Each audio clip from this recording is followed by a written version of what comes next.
तो फ्रेंड्स, आज की कहानी है खर्चीली सास। सीख देने वाली कहानी। सीमा नाम की एक महिला थी। उसकी एक सास थी जिसका नाम रमा था, जो कि बहुत खर्चीली थी।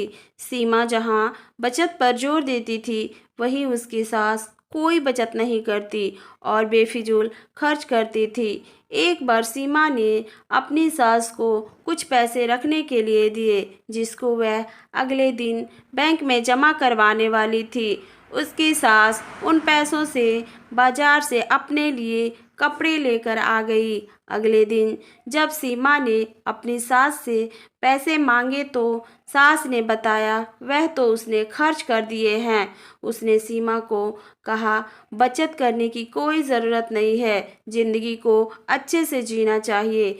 सीमा अपनी सास को बेफिजूल खर्च की लाइट जलाने से मना करती थी। ऐसी बातों पर उसकी सास अपनी बहू सीमा को डांट देती थी। इसके बाद सीमा ने भी निर्णय कर लिया कि वह अपनी सास को रोकेगी नहीं।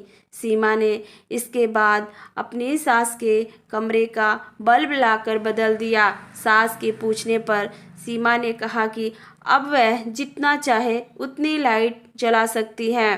एक दिन सीमा की सास को पकौड़े खाने की इच्छा हुई। उसने सीमा को पैसे देकर कहा कि जाकर राजू हलवाई के दुकान से पकौड़े लेकर आए।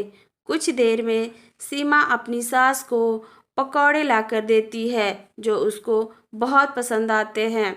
इसी तरह दिन बीते जा रहे थे और सीमा ने अपनी सास को फिजूल खर्ची पर टोकना बंद कर दिया था। एक दिन सीमा की सास बीमार हो गई। उसको जब हॉस्पिटल में भर्ती कराया तो डॉक्टर ने एक बड़ी बीमारी बताकर शहर के हॉस्पिटल में रेफर करने को कहा। जब सीमा के पति ने डॉक्टर से इसका खर्च पूछा तो डॉक्टर ने 2 लाख रुपए बताया। यह सुनकर सीमा का पति और उसकी सास बहुत दुखी हो गए कि इतने पैसे हम कहाँ से लाएंगे। लेकिन सीमा ने डॉक्टर को अपनी सास को शहर के डॉक्टर को रेफर करने को कहा, जिससे उसके पति और सास हैरान हो गए। सीमा ने बताया कि यह पैसे उसने घर खर्च में से बचत करके जोड़े हैं। इसके बाद कुछ दिनों बाद सीमा की सास शहर में से अपना इलाज कराकर आ गई। अब वह पूरी तरह से स्वस्थ थी।